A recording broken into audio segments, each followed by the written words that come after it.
Hi guys, how you doing today? Dr. Shaun here. Hope everyone's doing okay. Today's talk is going to be about crown restorations, post-op instructions. So basically instructions to give to patients at both appointments of crown preparations.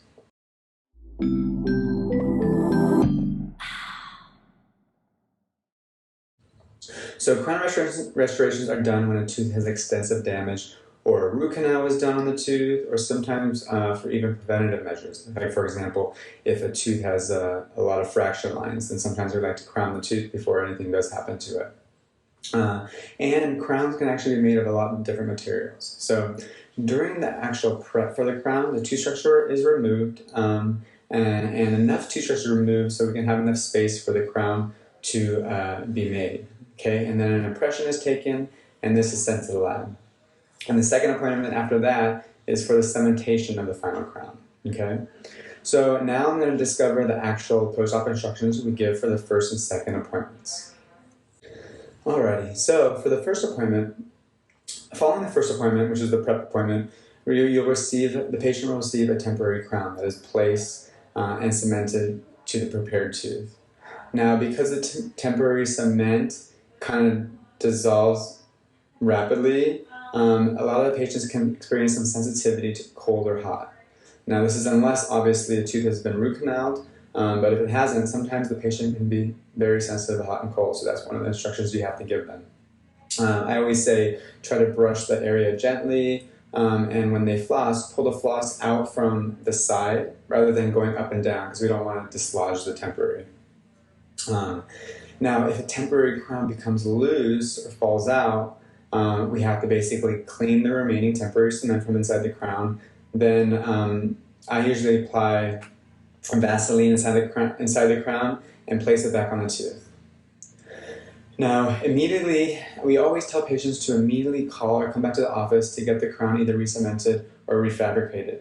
Because if for some reason the temporary breaks, falls out, and the patient's without it, there's a chance that the tooth can move and the final crown won't fit. So I always tell patients, if anything does happen to the temporary, you have to let us know as soon as possible. Unless, for example, it's the day before they come in for their cementation appointment. So that's very important. A lot of times the patients don't call us that something happened to their temporary. We try to fit in the permanent and it doesn't work, and we have to start the entire process all over again. And sometimes even re-prep it a little bit, okay?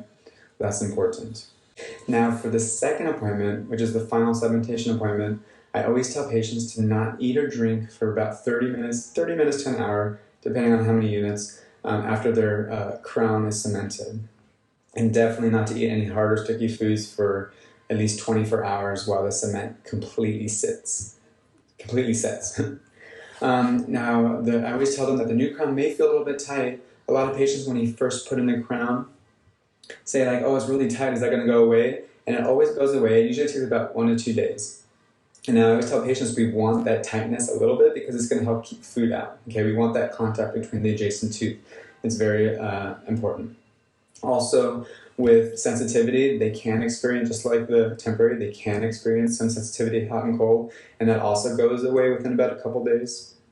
So that's very important to tell them. Sometimes even this sensitivity can last for a week or two, but if a state is still sensitive, usually what I've noticed is because the crown may be a little bit high still. So I always have them come in, do a little adjustment, and then any kind of sensitivity should go away in the next couple days. Obviously, one of the most important post-op instructions is going to be hygiene. Okay, it's going to, now that you have a restoration in there, it's going to be more important for patients to brush and definitely floss.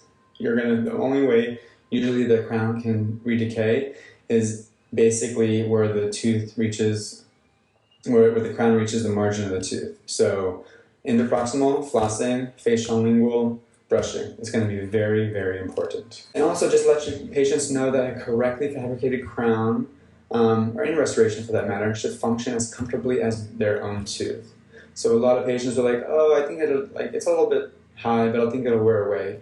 No, we want them to leave as if nothing's really happened. Like there's really no major change in their mouth, okay? It should almost feel and function as comfortable as their own teeth. Alrighty, so these are some of the post-op instructions for crown restorations. If you guys have any questions at all, please let us know. Have a great day, guys. Bye.